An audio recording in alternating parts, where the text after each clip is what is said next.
Okay, so I thought I'd like to start by showing you something I worked out during the week with the linear light here.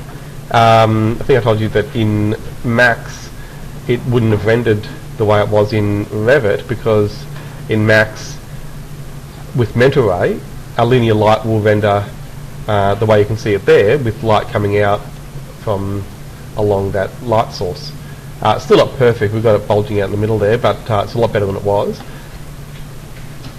And so what I'd done last week to get that effect was copy lots of little lights across. But I've done that with just a single light source, and I'll show you in plan. Okay, so I've replaced it just with one long bulb, and then the way to get it to render as close as Revit will with a linear effect is to go into your render settings, and so whichever one you start with, so say if I'm on high, you can do it with any, you can do it on low, draft, whatever, but I'm going to go to high, and then you need to go to edit and then copy to custom, so that you can change or customize these settings. And if you scroll down, you'll see there's an option which will probably be turned off.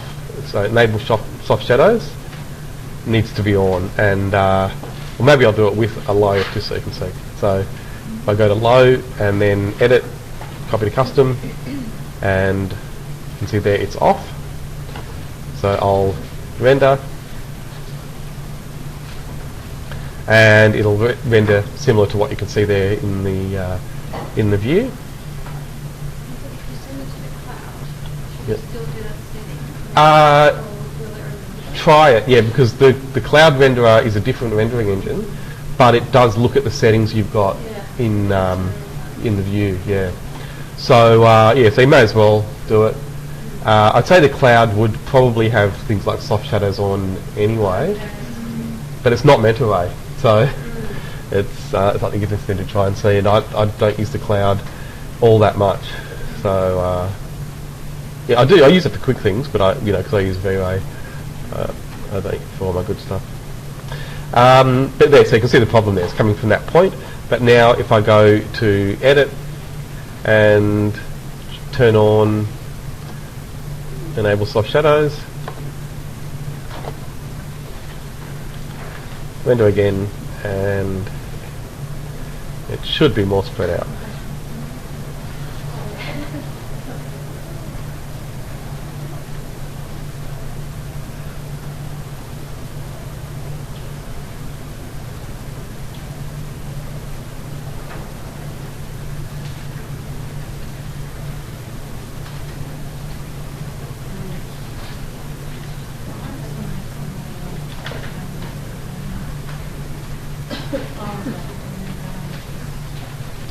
So there we are. Okay, so just that one setting.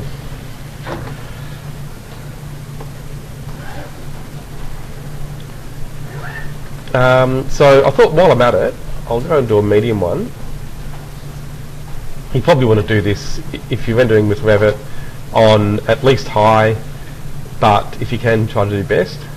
Or even better, send it to the cloud.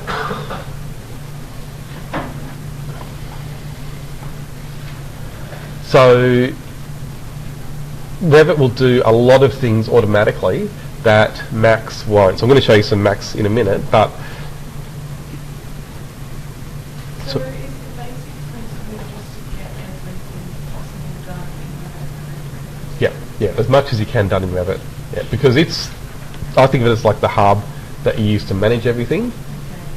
It's actually not that good at a lot of specific tasks. So for drafting, AutoCAD still is faster, but Revit has much better tools for managing the documentation. And so if you need adaptable details, or need to have them closely related to things that you've modelled by linking in different ways and tying it in with schedules, Revit's much better than AutoCAD. But if you just want to draw in 2D, AutoCAD's faster and probably can do more. And then the same with 3D modelling. Max is a far, far better 3D modeler than Revit, and Maya is probably a little bit better than even Max. Maya's different interface though, and you don't need to worry about that because for the design work that you do, Max is more than enough. So if you need to do complex 3D modelling, then Max is probably the program to use, and you can bring those models. A lot of people don't realise that even the NURBS models in Max can, it takes a bit of setting up, but you can get them to come into Revit perfectly as NURBS models, which means to have nice, smooth, perfect 3D organic geometry, which isn't as simple as it could be, but it does work. So if you keep trying, you'll get it to work eventually. And that's an interesting thing because a lot of BIM programs can't even deal with that sort of geometry, but Revit can. It's just that you can't create it in Revit. So yeah, again, if you've got as much of the design as possible in Revit, and especially the lights, so try and get most of your lights in there because the lights will come across into Max and work just like lights made in Max. But if you make them in Max, then obviously you have to go back and have them showing in Revit in some way, and also change the settings. So and a lot of the settings that are done for you in Revit save time when you go into Max because again things are done automatically for you. So I'm just going to export this from Revit, obviously, and so you're exporting the rendered image. Yeah. So TIFFs are generally considered the best format, but PNGs aren't far off. And PNGs are a compressed format, so in a similar way to JPEGs, but they're actually better. They don't lose as much information. So they're nice and small, but not as inaccurate as JPEGs can be. And then, so much smaller than TIFFs, and they give you a lot of the other options like alpha channels, and that's the main thing I want to show you. So you probably know this, but let's make sure. And so, in fact, just so you can compare, if you haven't seen this, I'll do a JPEG as well. So I'm just going to go and open those two files.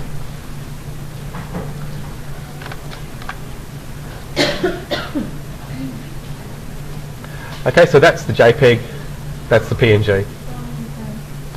So it just does that cutout for you, which is a nice thing, and even reflections will go in on the glass and you can still put a background behind them. So that's a really nice thing. To get that out of Max is quite difficult. You can do it, it's got all the options to do it, but you need to use elements or something to do that. So you can get an alpha, but it's just a different process. Is it PNG? Sorry? That image is from PNG? Yeah, that's right. Yep, PNG, yep. So what I've done there is just duplicate the layer by dragging it onto the new layer button, and then you can get a sky.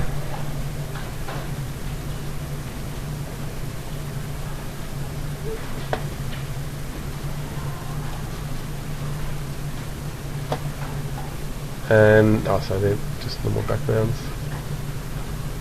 Here we are. So Control A, Control C, and then I'll choose the bottom layer there and Control V, so it goes above it, and then Control T to transform.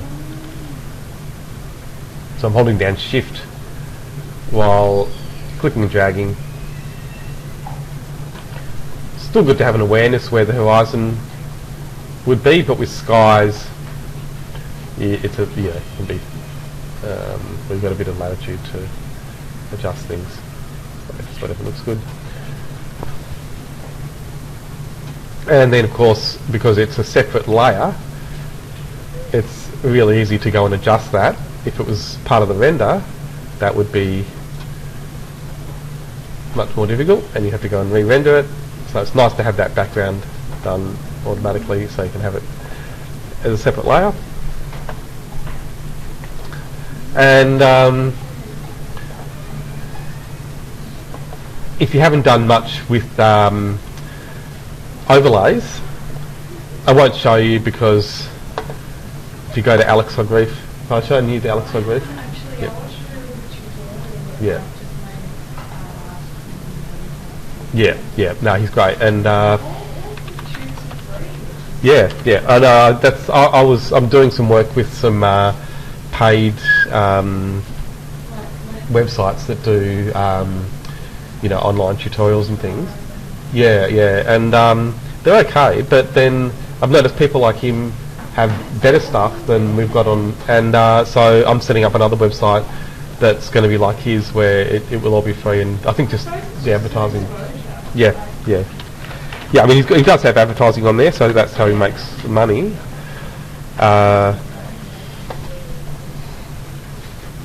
But yeah, I mean, some of the best tutorials out there, and actually there's not a lot of advertising. I just assumed there was. No, it's not. So he's just a nice guy. It's odd. Well, he's promoting his services, so he's a visualization person. But yeah, I would have thought he'd had advertising on there. Anyhow, he doesn't. So all I was going to show you there, though, is this adding people video is great, and if you work through that, then you'll be able to do probably something better than what I can show you anyway.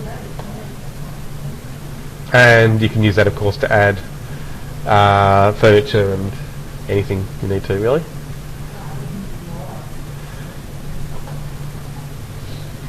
So reflections he does first, and then I think he does shadows in the second one. Yeah, and so they're all standard techniques, and it's nice the way he doesn't get too fussy with the cutting out. Yeah. Because your clients aren't going to look that closely at it. Like you're so close on the screen, but really when you print it out, it won't be That's right. Or, I mean, Exactly, yeah. And some people actually like the background from other images coming in a little bit, yeah, and so that's not a bad thing. Okay, so have a look at that if you want to do more with Photoshop, but what I'll do now is take this into Max, just to give you a bit of exposure to that. It's not compulsory at all for this subject, but it's really just to prepare you for CAD 4, where we will be doing some 3ds Max. And it's a different program, of course, and it's a bit of a process to get it from Revit into Max, so I just want to give you some exposure to that. So I'm going to save the file.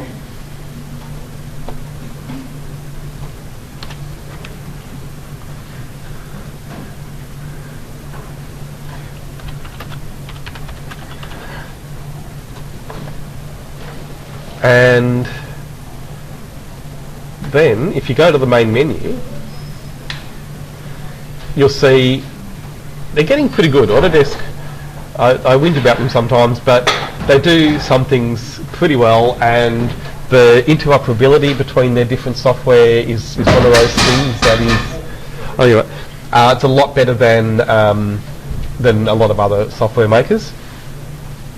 So probably even better than Microsoft. And Microsoft's not bad at that stuff. So so they have special options in a lot of their programs now to let you go from one program to another. And on the main menu there, if you go to Suite Workflows, you can see there you have these two options for 3ds Max design, either interior rendering or exterior rendering. And so those things are meant to automate the process going into 3ds Max. Now, having said that, I've used these options quite a bit. I personally don't use them because I know that what they really are doing is setting up a file that you can get by going to export, and then just automating that process a little bit. And so I'm not going to show you the process I use because it's a little bit more complicated, but just so you know, this is the way I do it. I go to either FBX, or sometimes I do it the really old way using a DWG, because they both have advantages and disadvantages, the two formats. But the suite workflows, what it's basically doing is creating an FBX file. So FBX is the format that a program called Motion Builder uses, and it's been adapted to work with Revit and 3ds Max and some other programs as well. It's a really good format, but it has a few issues as well. So sometimes DWGs are even better. But I'm going to show you using the suite workflows. I'll maybe show you in the next subject why this can be a problem. But at first, this is probably the way to do it.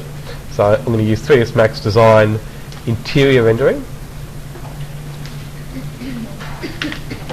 And it'll bring up this option where you can just, if you want to, you can go to the settings there to customize things, but I'm not going to. I'm just going to click Run.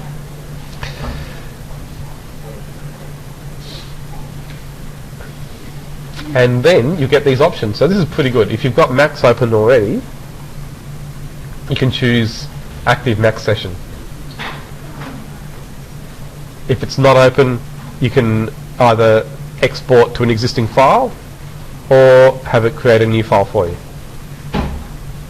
Okay, but I've started the program already to save time, so I'm going to choose Active Max Session, and there you can see it's detected the file I already have open, which I haven't saved yet, so it's just called Untitled. And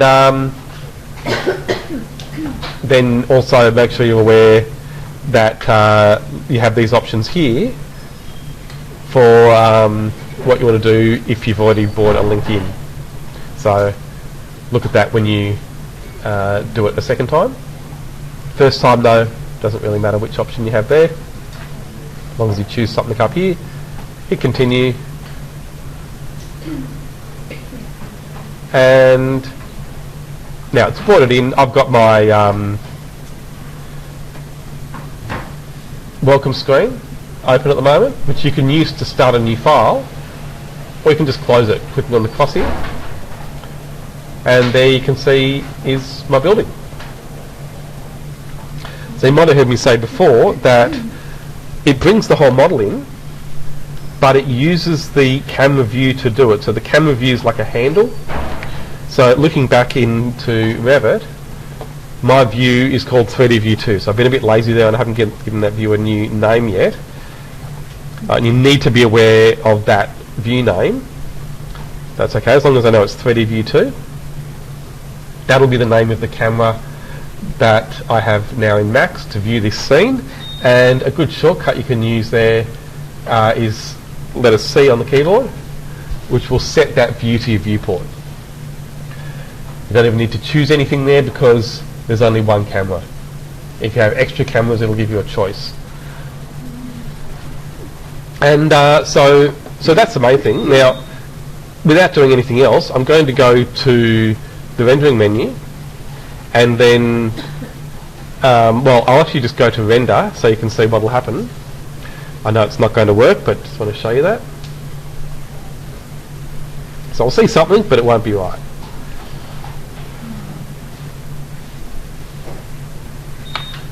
Okay, so comparing this to what we have in Revit. So that's the render we've got in Revit.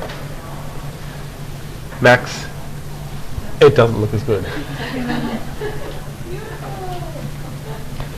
So when you see something like that, you should be thinking exposure. So it's like photography. We don't have enough light reaching the camera. There's probably enough light in the scene, but I can see a little bit of light here on some of these objects. But the main issue is, again, the light not reaching the camera. So I won't even wait for that to finish. I'll just cancel it. Okay, so go to the rendering menu. I'm going to go to exposure control. Now, I'll show you the exposure setting I've got in Revit. In the render dialog, you can click just exposure to see your exposure value. which you can see there is a touch over 9. So I'll just say that's 9. And these exposure values relate directly to photographic exposure values. So photographers would just normally call them EVs. And it's a combination of your, aperture, film speed and shutter speed. So those 3 settings in a camera give you that exposure value, and that determines how much light is reaching the film, essentially. Or in other words, how bright or dark it is. And you'll get used to just looking at those numbers and not needing so much to go from bright to dark to get the right value. And so for exteriors, you go up to about 15, interiors down to about 2. So you'll have a range between 2 and 15. And then if you have more light in the scene, then that value is going to be higher. So our exposure value is 9. So going back into max, you can see here, once I've gone to that exposure option, which here we go, exposure control. It's not ticked because it's the same panel as the environment, so it just puts a tick there. So this is the environment panel, and then you can see below that you've got the exposure control options. So I'll show you the presets first, or actually before that, make sure you're on MR photographic exposure control. So that's mental ray photographic exposure control. So you have different ways of doing exposure in Max that you don't have in Revit. It should default to that, but it's still worth checking. And then you can see they've got presets, which are similar to the ones you have in Revit. So if I go to indoor daylight, the exposure value is 10, which is not far off what I need. If I go to indoor nighttime, it'll take the exposure value down to 2, which is too low. So I can just increase that exposure value to what I had in Revit. And then I'm going to click render preview to see that. So this is a bit like Revit, how you can render and then adjust the exposure afterwards. In Max you can't do that, but you get this render preview which you can use to do something similar.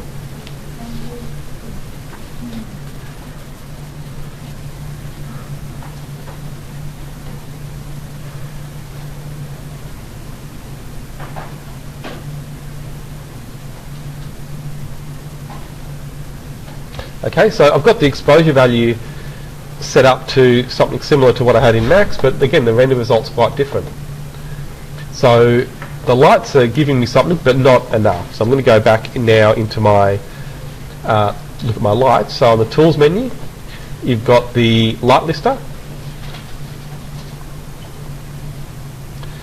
and so there you can see all these lights are on. So they're the lights that are coming from Max. And that's really what you'll get with the interior 3ds Max preset. And then down here you can see that the sun is off, and so is the sky. So the sky is a light source and it's turned off. So that's all okay actually, but it's worth checking that. I know what the issue is. It's not just that, you've also got the sky here as an environment map. So I'm just going to turn that off. So you just turned it off? Yeah.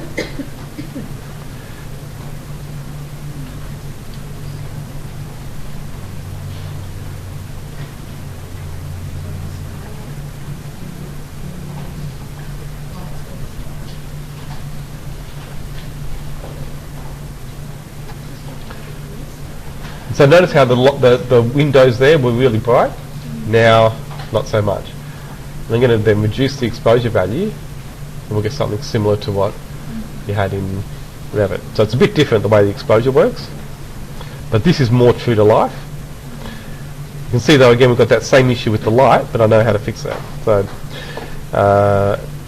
well, I'll render the way it is just so you can see that. And it'll be faster. So now because there's no environment map, that is also acting as a light source.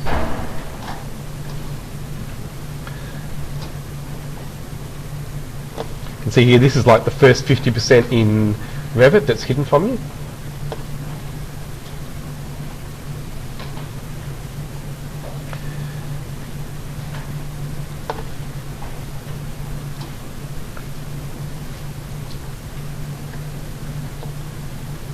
Okay, so anyhow, you can see that's rendering.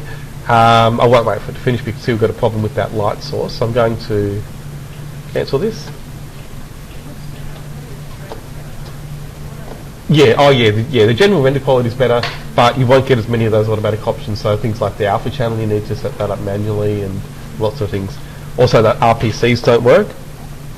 So the people and some of the cars and the plants that you have in the Revit library, none of those will come across, which is a bit of a problem. You can get them to work in Max. It's a shame because that RPC format was originally set up for Max, but they want you to pay for it. It's just the way it is. So?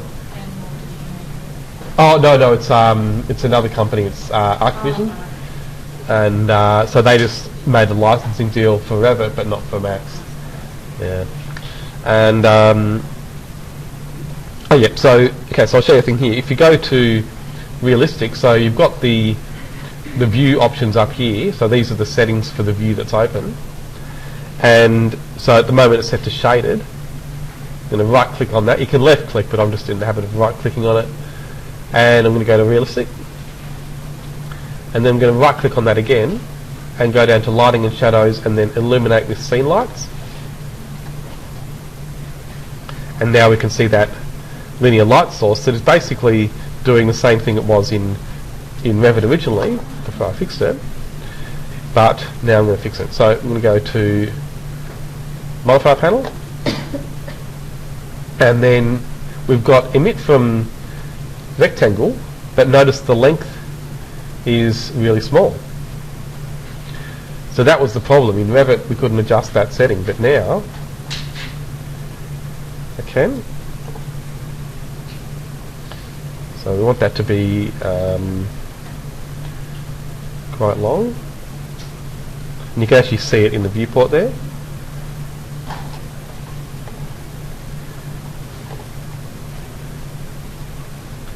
Then the shadow time. Okay, so this is on ray trace shadows. I'm going to go to area shadows. And that will give something similar to the shadow option that I chose in Revit. So there are lots of other options for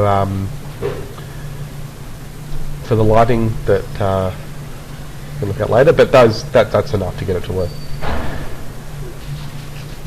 So you can see already in the preview, it's much better.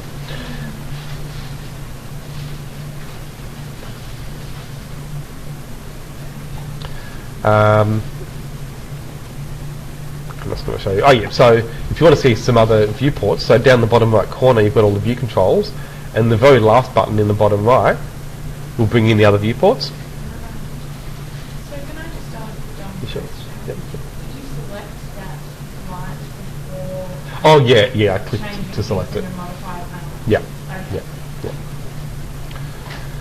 And I knew the name, so you can see there it's called standalone bulb linear, which is the name of it. Yeah.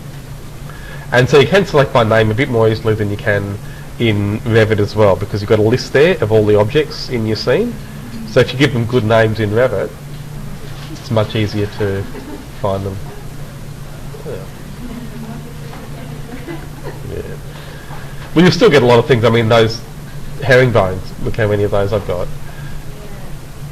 But if I want to select them all, it's not that hard. Oh, of course, yeah. Yeah, you've got a whole menu for grouping. Yeah. And, yeah.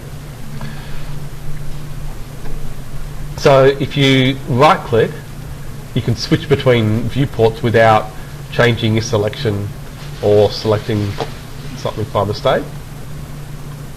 And then the view controls are just like Revit, so you can zoom in and out with the wheel. And so being a 3D program, you tend to have at least 3 orthogonal views open most of the time. So here, top, front, left will give a good idea where anything is by looking at those 3 views, and then a camera view, usually to see what you're going to render. And so remember, it's a separate file. So this is a Max file with the Revit file linked into it by FBX. I'm going to go to Save As and save it as a .max file, so I can come back and get all these settings again. So there we go, Harrington Max.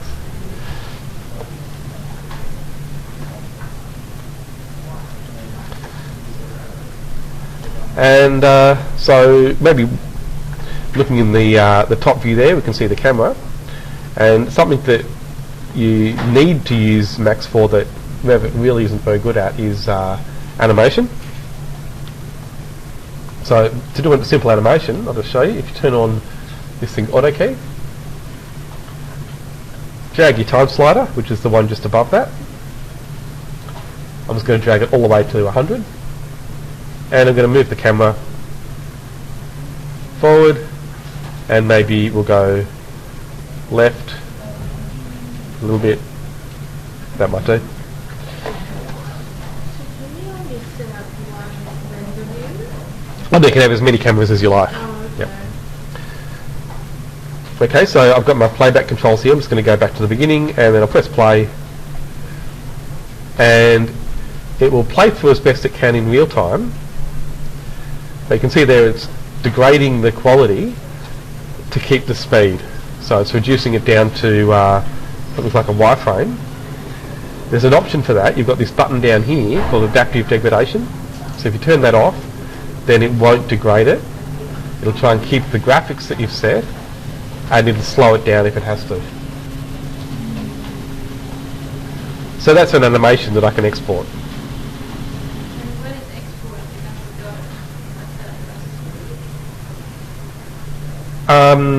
Yeah. Oh yeah, definitely. Yep. So yeah, so I can export that shaded view because we've got lights in the scene. It can actually have those lights. You can see they're actually having an effect on those surfaces. So you can still hide the lights but have the lighting effect, and that can be a pretty reasonable view. So I mean, obviously you can render that to export at full quality, but then you can just take a snapshot essentially, or a grab viewport, which lets you export that shaded view. And so I'll do it at 100%. A loop.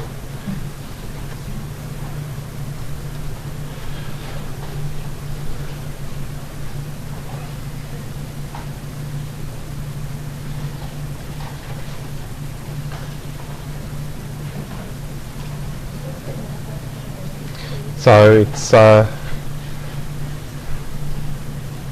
yeah, now sorry, I didn't show the textures. The textures are there, but I should have checked those as well. Let's have a look at this.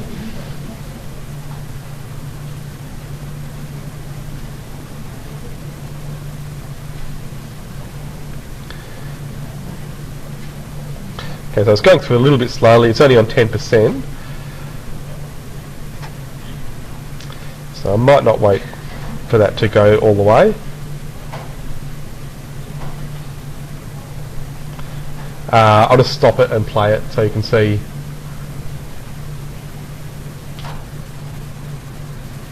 It should have opened it up. Maybe it's crashed. Oh no, there it is. Okay. So it got about 1 second in.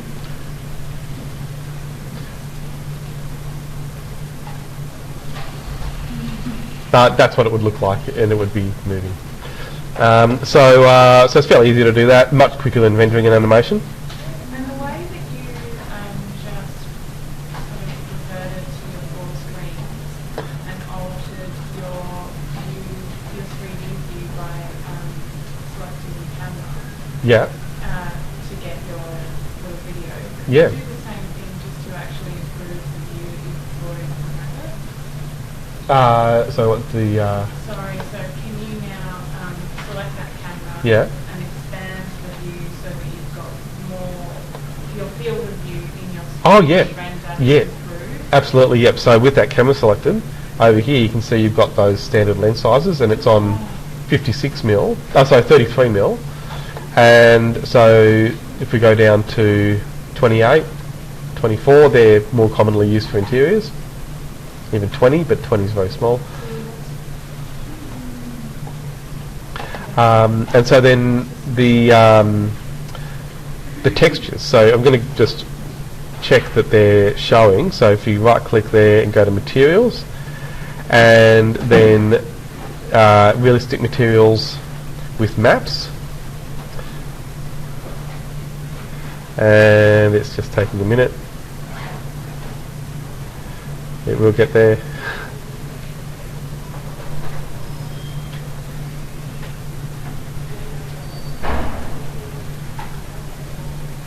Okay, so I've made sure the maps are enabled, and now I've got to check the materials. So I think by default the materials are set to not show the maps, that's all. They're there.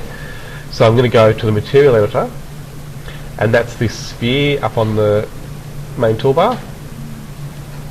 And these days it opens in this slate material editor, which is really good, especially if you've got multiple screens, but it takes up a lot of room. So if you don't have two screens, sometimes it's better just to go to the compact material editor under modes. And I'm going to use the eyedropper, and then just pick a surface that I know has a material. So there you can see this is the material. It's actually made up of several materials because it groups materials together according to the object essentially. But again, you need to know the name of the material, or it helps if you know the name, and I know the name of my material. It's this one here, which I called something pattern, laminate grey pattern, that's right. So clicking there I can see is my image file. I'm going to click on that, and you can see then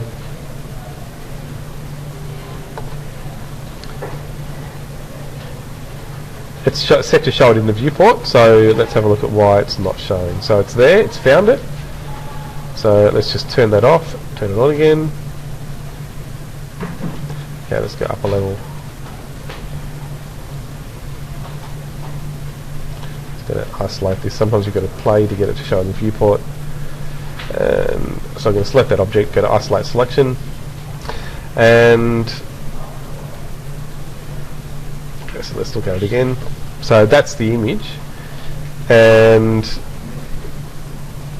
clicking and holding down on that button there should give us some different options. Let's just go back.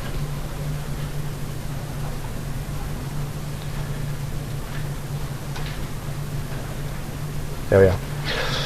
Okay, so the problem was it's trying to show too much.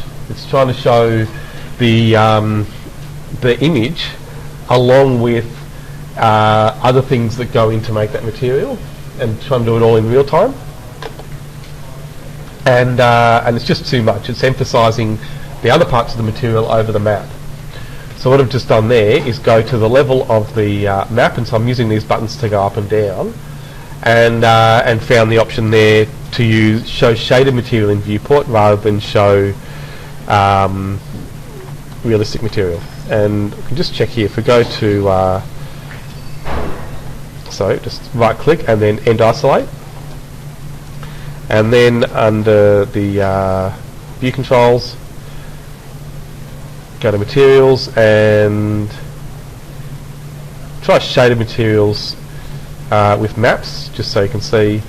Yeah, so that one doesn't show the lighting as well, but at least I can see all the textures. And that's similar to the realistic view in Revit. But you can go in and do it by material if you want to. So So that's good to check because you want to make sure that your texture is coming across. And then what I might just do then is do a simple render. So you can either go to rendering on the, or to render on the rendering menu. You can render in the cloud as well with Max, or click on the teapot. Those materials come with it. When you importing from Revit, then materials, whatever you apply on Revit, that comes with it to the Revit. So was it? The materials that Yeah. he was hiding before. Yes, yes. They are actually exporting together. Yes. with the- Yeah. Oh, yeah. Yeah. Yeah. Okay. So I've got an issue here with the area shadows because it's meant to array, strictly speaking, isn't compatible with area shadows, but that's okay because it'll render with ray traced and still give the right effect. But setting the area shadows shows them properly in the viewport.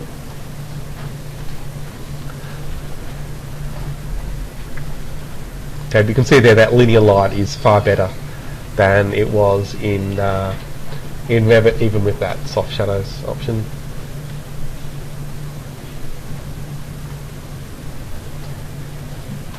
And yeah, like I say, I'm getting a bit more detail in certain areas. This is on lows still. For Max, this would be a low quality render. And but the quality options aren't quite as simple as in Revit. You do have sliders to simplify it. They've made it a lot simpler than it used to be. But again, not quite as simple and automatic as in Revit.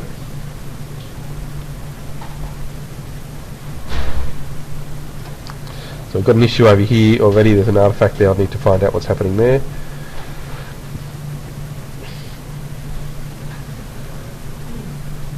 So you do need to sometimes adjust the materials, but otherwise, apart from the floor, it's working pretty well. And what I would do with that floor usually, if I get a material like that, is, well, I'd make it again in Max. It's fairly easy just to regenerate that material. It's a very simple material, and I would just remake it in Max. It's only one material.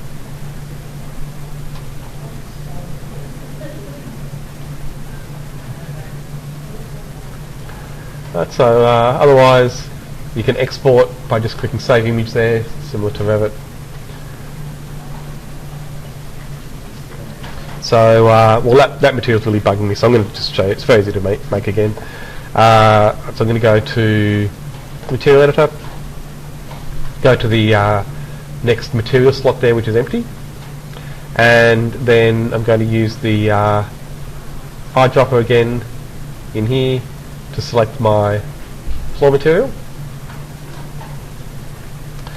Okay, so it's using this cedar fence image, and I want to keep that, but I just want to have it with a new material type. So the material there is called wood flooring. So I'm going to select that name and then Control C on the keyboard to copy it. I'm going to go to my next slot, which is a material that isn't being used yet, and you can tell from the little triangles in the corner. So this one is a material that they give you just to start with in the editor, and there it's an Icon Design material, so I can choose a template from the list there, and I'm just going to choose glossy varnished wood. In fact, no, so I'll go for satin varnished wood.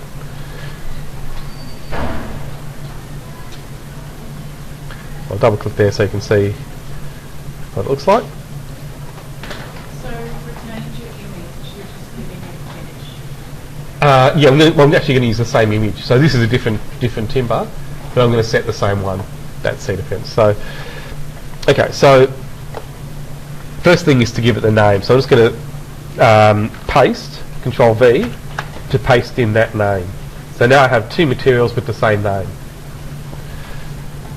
And so I'm going to click on this button here next to the first sphere button with the checkerboard, which is Get Material. Next to that you have Put Material to Scene. So that's going to replace everything that was the old material with my new material. Now the scale is wrong, so I'm going to click on the map button there to show you it's set to not use a size. So I'm going to turn this option here, use real world map scale. And I'm going to set a size there. I just have an idea already what the size should be, so I'm going to make that 1200 by 2400. That way I know what that image should do.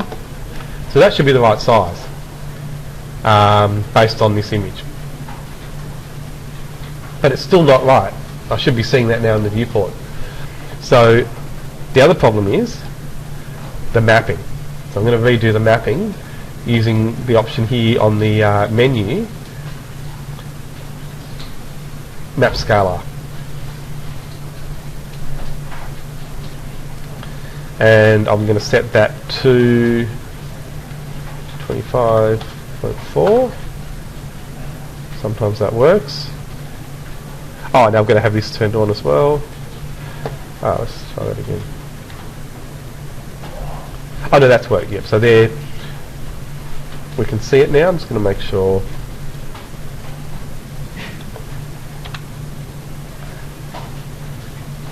Yeah, that's right. So then go the other way. You do have to play with this, but just got to work at the scale factor. So you can see there the texture. I'm just going to get that a bit smaller.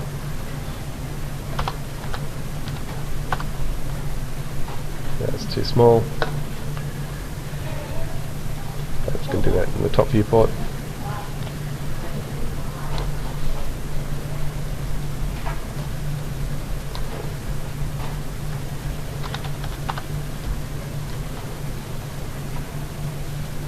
So should be able to go a little bit smaller than that.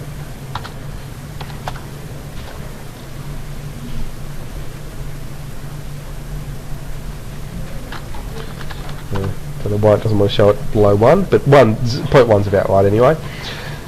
So we get maybe a tiny bit less than that, and but that's okay. So I've got this image working.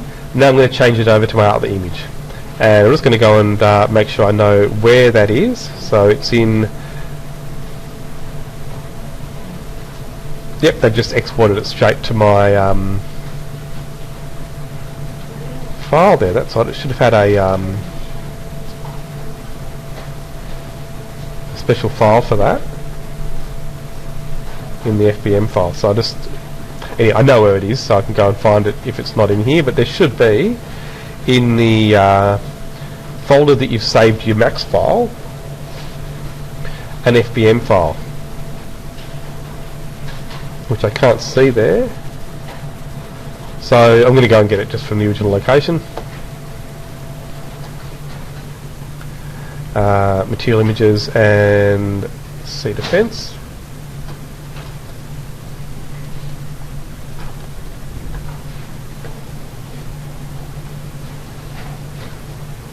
Why can't I see defense?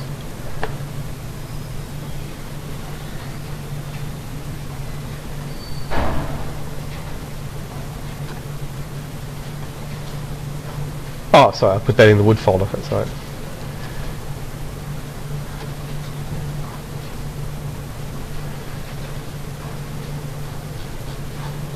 There we go, said fence.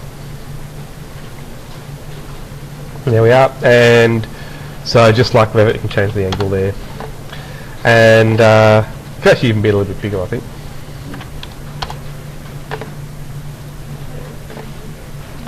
So I'm just going to set my camera view back, end isolate, and there we are. So now it should have resolved a lot of those issues, because I've just found personally those Autodesk materials, which are again meant to make things easier, they can cause lots of problems because they try to do too much, and unless you have really high rendering settings, all of those things, a lot of those things don't always work properly. So, and at the end of the day, they all are Arc and Design materials. So that one I used has all of the settings you need to do everything those Autodesk materials do. The Autodesk materials hide a lot of the settings from you. Again, they're trying to simplify it, but put a lot of advanced things in there to make it work really well. But on a high render setting, on low render settings, they just seem to have issues. So I've just found making it again will get around a lot of those problems. And you get a bit more direct control as well over the material. So you can see there that's working now. And you get a lot of options. So that's maybe a little dark, but there are a lot of options for adjusting that in Max that you don't have in Revit as well. So, yep, so the final thing I wanted to show you is how to then get changes that you make from Revit into Max. So with the view there that has my bar unit, you can just go and edit this, and I want this other one to be the same, so I'll get rid of that and copy this one across.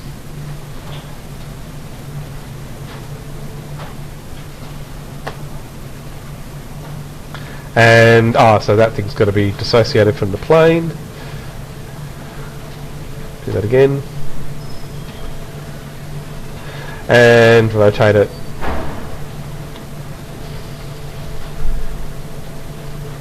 And I'll fix it later, but that's close enough for now.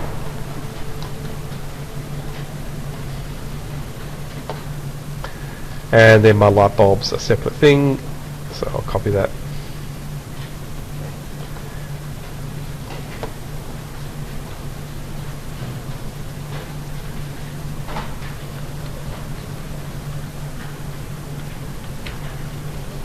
That'll do.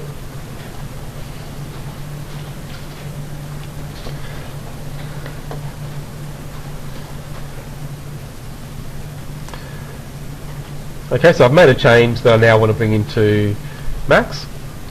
So we'll save the file. Let's see if it's finished yet. Not quite. Well, I'll just cancel that, but you can see that's rendering okay. So cancel that, and so back into Revit, and first I'm going to, just in case, save my Max file. Now back to Revit. Sweet workflows again. Creative Max Design Interior Rendering, and this time I'll go to Settings and turn off the option there to use.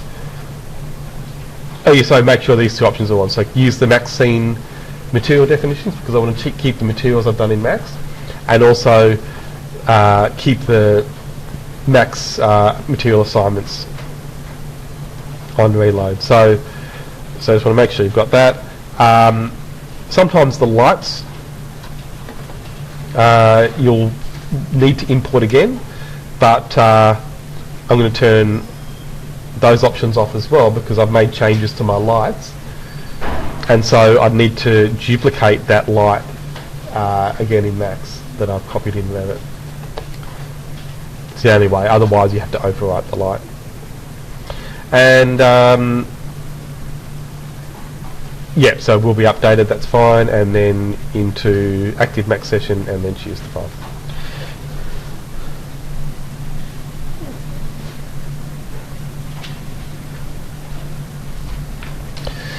Okay, so then here's the change. So you can keep updating with changes from Revit, but of course that light will be missing. So, now sorry, it's gone, and I should have left the lights that I had before. Just make sure that, I'm sure it has. No, it's just that I've turned the lights off in the view. Yeah. So if I just go to render now without doing anything, I've already set it up, so it should just render with the change. And there we go. So once you get it set up, it's pretty good. And you can use a similar process into V-Ray as well.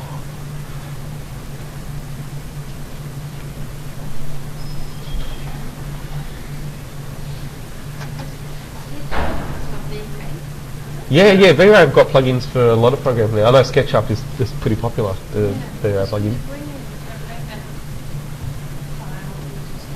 Yeah, you've got to use DWG or something like that. And then you could, yeah. Yep. So yeah, that would work. Yeah. And V-Ray for SketchUp's pretty good because SketchUp makes pretty simple files, so it works pretty quickly.